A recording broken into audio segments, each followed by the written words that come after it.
Comment pouvons-nous identifier un mouvement de réveil? Comment puis-je savoir que je suis en état de réveil, que mon assemblée est en état de réveil, qu'une ville, qu'un pays est en état de réveil? Y a-t-il réellement des signes visibles qui montrent que nous sommes en temps de réveil? C'est ce que nous allons voir dans la vidéo d'aujourd'hui. Bienvenue à toi dans cette vidéo. Je suis Eli David Domingos, pasteur, artiste et écrivain. Ici, nous te parlons de réveil spirituel, nous te parlons de la foi, nous te parlons du surnaturel. Alors pour ne manquer aucune de nos prochaines vidéos, abonne-toi, active la petite cloche, commente, like et partage. Le réveil spirituel, c'est l'abandon total à la personne du Saint-Esprit. Lorsqu'on parle du réveil spirituel, l'on parle d'une communion avec le Saint-Esprit qui va nous emmener à manifester sa puissance et à accomplir les desseins parfaits de Dieu dans notre génération. Ce que j'aimerais voir avec vous aujourd'hui, c'est que nous pouvons identifier le réveil par des signes simples, des signes clairs, des signes identifiables aux yeux de tous. Avec la parole de Dieu, nous allons essayer de parcourir les Écritures pour voir quels sont les signes que je suis en état de réveil, que mon Église est en état de réveil. Le premier signe que nous pouvons voir, c'est le témoignage de Jésus-Christ en moi. Le témoignage de Christ en moi. Lorsque le Saint-Esprit entre dans notre vie, lorsque le Saint-Esprit se manifeste dans notre vie, la première chose qu'il fait, il témoigne de Jésus-Christ en nous. Voyons quelques textes ensemble. Dans Jean chapitre 15, les versets 26 et 27, la parole de Dieu nous dit « Quand sera venu le Consolateur, que je vous enverrai de la part du Père, l'Esprit de vérité, qui vient du Père, il rendra témoignage de moi. Et vous aussi, vous rendrez témoignage parce que vous êtes avec moi dès le commencement. » Jean chapitre 16, le verset 14, « Il me glorifiera parce qu'il prendra de ce qui est à moi et vous l'annoncera. » Prenons également le livre de Romains, chapitre 8, le verset 16. « L'Esprit lui-même rend témoignage à notre esprit que nous sommes enfants de Dieu. » Voyez-vous, dans tous ces textes, nous venons de voir clairement que lorsque nous sommes en communion avec le Saint-Esprit, la première chose qu'il fait, il témoigne de Christ en nous. Il nous apprend à connaître Jésus. Il nous apprend à marcher avec Jésus. Il nous apprend à savoir qui est Jésus. Le témoignage de l'Esprit est très important. Pourquoi? Simplement parce que personne d'entre nous, en tout cas très peu de personnes, ont vu Jésus physiquement. Peu de personnes étaient avec lui, n'est-ce pas, quand il a marché sur cette terre, en Galilée, en Judée, à Capernaum, n'est-ce pas, à Jérusalem. Nous ne l'avons jamais rencontré personnellement. Comment nous pouvons marcher avec une personne que nous ne connaissons pas? C'est impossible. Comment nous allons savoir ce que Jésus aime, ce que Jésus a dit? Comment nous allons savoir, n'est-ce pas, les choses qui lui plaisent, qui lui déplaisent? Comment nous pouvons connaître toutes ces choses? Eh bien, le témoignage de l'Esprit en nous sert justement à cela. Quand le Saint-Esprit est en nous, c'est la première œuvre qu'il fait. Il témoigne de Christ en nous. Il témoigne, n'est-ce pas, que Jésus-Christ est vivant, que Jésus-Christ existe, que Jésus-Christ agit. Chers bien-aimés, il est impossible de marcher avec le Seigneur sans le témoignage de l'Esprit. Il est impossible, n'est-ce pas, de croire en ce que Dieu fait sans le témoignage de l'Esprit.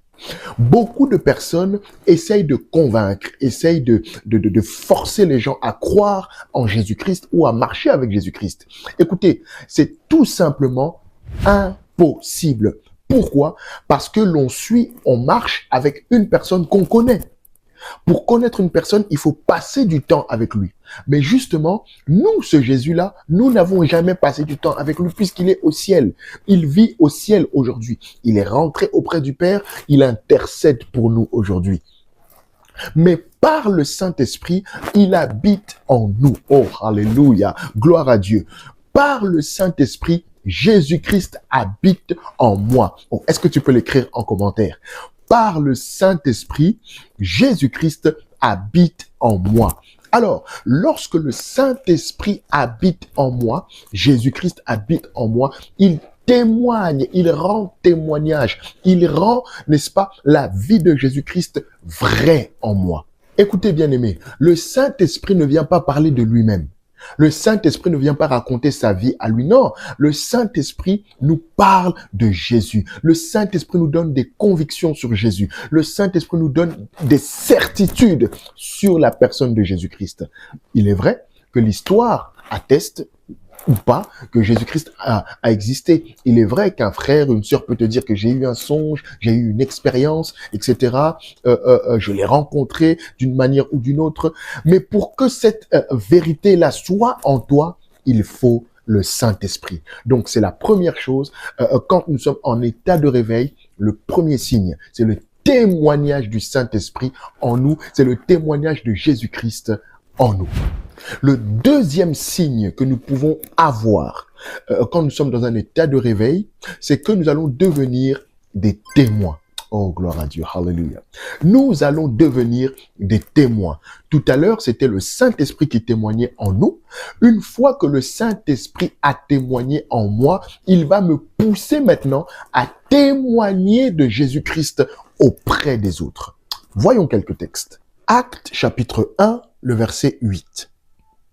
Mais vous recevrez une puissance, le Saint-Esprit survenant sur vous, et vous serez mes témoins à Jérusalem, dans toute la Judée, dans la Samarie et jusqu'aux extrémités de la terre. Prenons également Actes chapitre 2, le verset 32. C'est ce Jésus que Dieu a ressuscité, nous en sommes témoins. Voici le deuxième signe clair que vous êtes en état de réveil, que votre église est en état de réveil, que votre famille est en état de réveil, que votre pays est en état de réveil. Nous allons commencer à témoigner. Le Saint-Esprit en nous nous rend témoins. Qu'est-ce qu'un témoin? Un témoin, c'est une personne qui a vécu quelque chose. Oh, alléluia! Un témoin, c'est une personne qui a vécu quelque chose. Je donne un exemple. Il y a eu un mariage. Vous pouvez dire que je suis témoin si vous avez assisté à ce mariage. Il y a eu une naissance. Vous pouvez dire que je suis témoin de cet événement. J'y étais.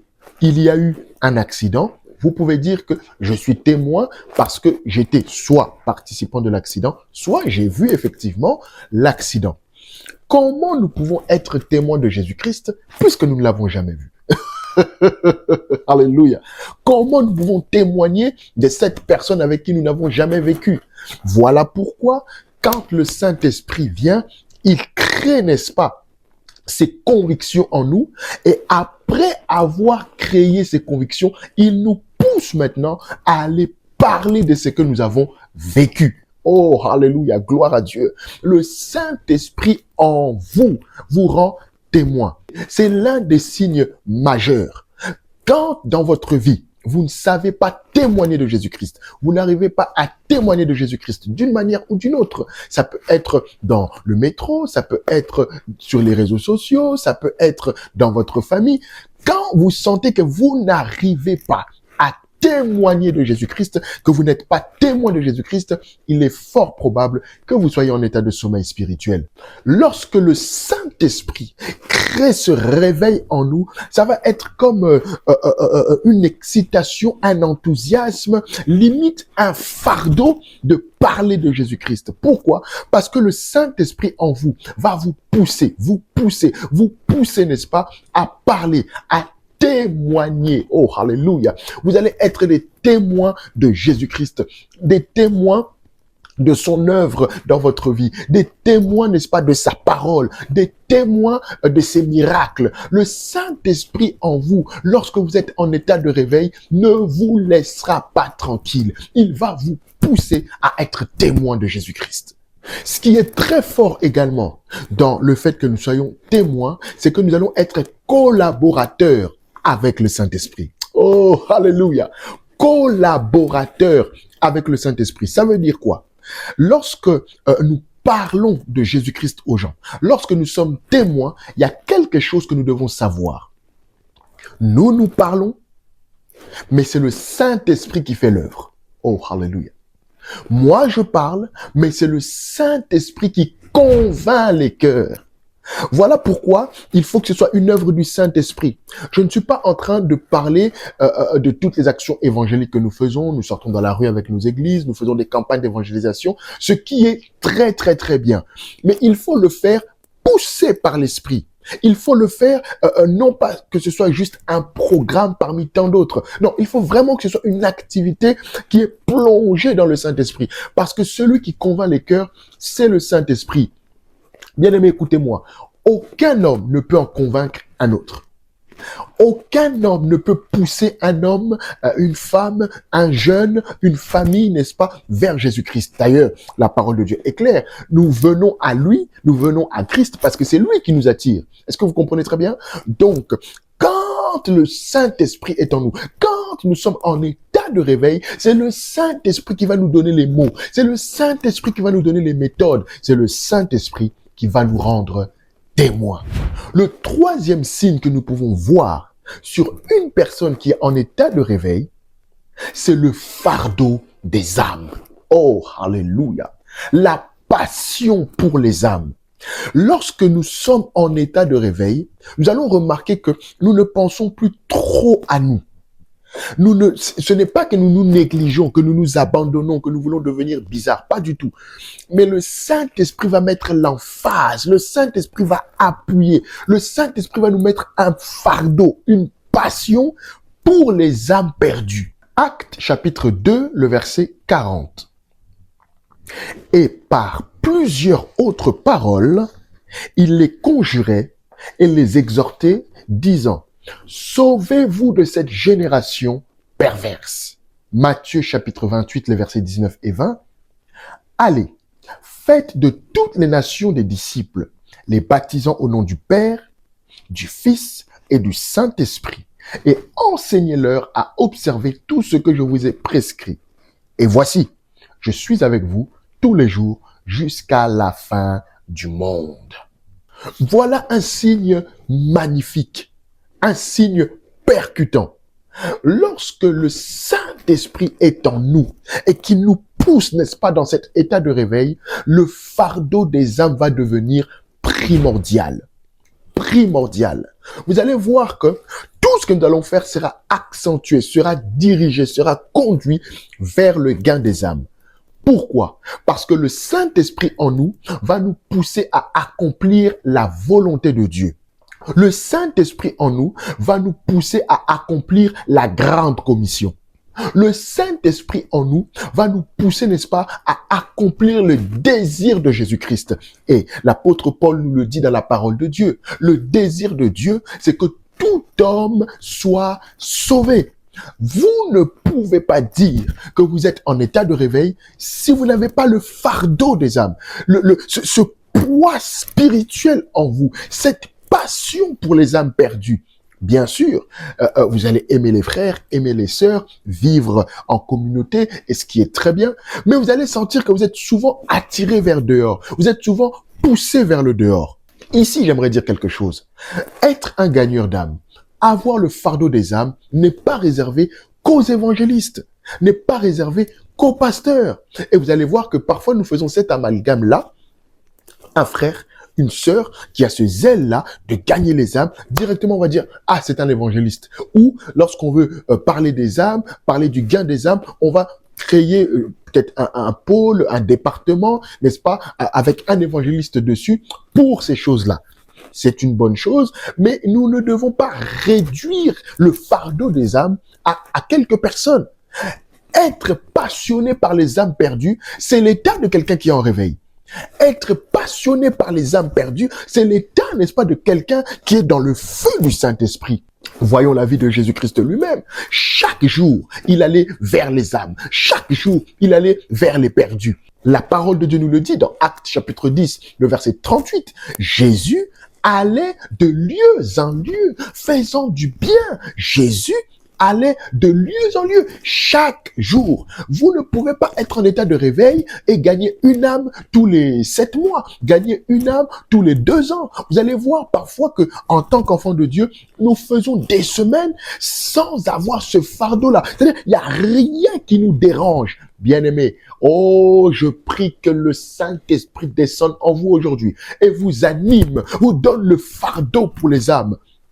Vous allez être dans le métro, vous allez sentir votre cœur battre. Vous allez être dans le bus, vous allez sentir votre cœur battre. Vous allez être au travail, à l'école, à l'université, dans la rue, dans votre famille. Vous allez sentir votre cœur battre. Pourquoi? Parce qu'il y a ce fardeau pour les âmes. Quand le Saint-Esprit est en vous, il ne voudra pas qu'un seul homme aille en enfer. Oh my God, hallelujah. Le Saint-Esprit en vous ne vous laissera pas tranquille. Pourquoi? Parce que le désir de Jésus, c'est que les hommes soient sauvés. Jésus ne veut pas que les hommes aillent en enfer. Jésus ne veut pas que les femmes aillent en enfer. Jésus ne veut pas que les jeunes aillent en enfer. Jésus ne veut pas, n'est-ce pas, que les familles aillent en enfer. Le Saint-Esprit va vous ouvrir les yeux pour voir combien l'homme est misérable sans Jésus-Christ. Le Saint-Esprit va vous ouvrir les yeux pour voir combien l'homme est misérable dans le péché. Le Saint-Esprit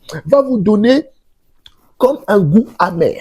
Je ne sais pas comment l'expliquer, mais c'est un goût amer pour le péché. Vous allez vouloir sauver tout le monde. Vous allez vouloir parler de Jésus-Christ à tout le monde. Pourquoi? Il y a cette passion des âmes qui brûle dans votre cœur. Cher ami, quand le Saint-Esprit descend en vous, quand vous êtes en état de réveil, la timidité va partir, la peur va partir, l'appréhension de ce que les gens vont dire, les gens vont penser, va partir. La Bible est claire, nous avons reçu un esprit de force.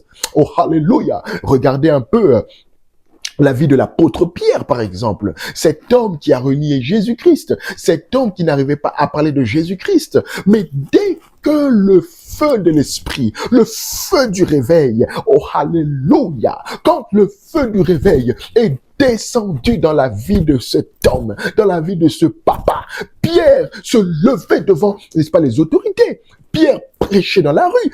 Pierre parlait, n'est-ce pas, partout où il pouvait. C'est un grand signe, bien-aimé.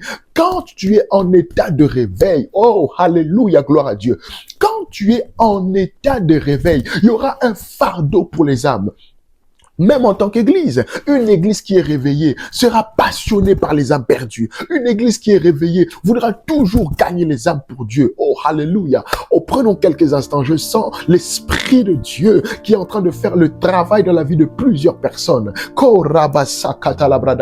Seigneur, allume le feu du réveil. Allume le feu du réveil dans ma vie. Allume le feu du réveil dans la vie de mon frère. Allume le feu du réveil, alléluia, dans la vie de ma sœur. Allume le feu du réveil. Oui, mon frère, ma soeur, Dieu ne veut pas que tu sois tiède. Dieu ne veut pas que tu sois froid. Dieu ne veut pas, alléluia, que tu sois moyen. Dieu veut que tu sois en feu. Dieu veut que tu sois embrasé. Dieu veut que tu parles de Jésus-Christ. Et comment il le fait? Par le Saint-Esprit en toi. Écoutez-moi, cher ami, ce n'est pas une œuvre naturelle, ce n'est pas une œuvre normale, c'est le Saint-Esprit qui va, n'est-ce pas, créer en toi ce feu, qui va créer en toi ce feu. Et pendant que je suis en train de parler, le Saint-Esprit le fait. Il crée en toi ce feu pour parler de Jésus-Christ, pour être un témoin de Jésus-Christ. Le Saint-Esprit le fait maintenant, pendant que je suis en train de parler. Alléluia. Est-ce que tu peux prier un instant avec moi? Est-ce que tu peux prendre un temps de prière? Alléluia. Que le Saint-Esprit de Dieu allume le feu en toi. Que le Saint-Esprit de Dieu allume le feu en toi, allume le feu du réveil, allume le feu du réveil. Dis avec moi, je reçois le feu du réveil, je reçois le feu du réveil, je reçois le feu du réveil, je reçois le feu du réveil. Répète-le à haute voix, mon frère, répète-le à haute voix, ma sœur. Il y a quelque chose qui est en train de se faire. Dieu ne veut plus, alléluia, que tu sois en état de sommeil. Voilà pourquoi il t'a permis de regarder cette vidéo. Dieu veut que son témoignage soit en toi.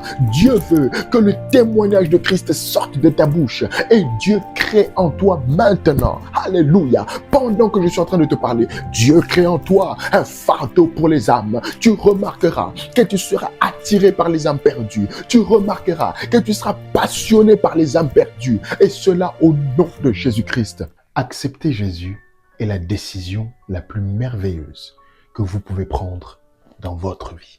Pourquoi? Car accepter Jésus, c'est garantir votre éternité avec Dieu. Et la deuxième chose, accepter Jésus, c'est garantir la paix sur cette terre. J'aimerais vous donner maintenant l'opportunité d'accepter Jésus-Christ. Tel que vous êtes, Jésus vous aime et il désire entrer dans votre vie. Si vous désirez l'accepter maintenant, répétez avec moi. Seigneur Jésus-Christ, je t'ouvre mon cœur. Je prends la décision aujourd'hui de te suivre. Je confesse de ma bouche que tu es mon Seigneur, mon Sauveur. Je renonce à la vie du péché. Je renonce à la vie du monde. Et j'accepte de marcher avec toi en nouveauté de vie. Accorde-moi ton esprit au nom de Jésus. Amen. Je vous invite à nous écrire tout de suite à l'adresse qui s'affiche juste en dessous. Et nous allons vous envoyer une brochure gratuite pour vous aider dans vos premiers pas avec le Seigneur. Que Dieu vous bénisse et bienvenue dans la famille de Dieu. Chers amis, nous sommes arrivés à la fin de la première partie de cet puissant enseignement sur les signes du réveil. N'oublie pas, abonne-toi, active la petite cloche, commente, like et partage. Sois béni.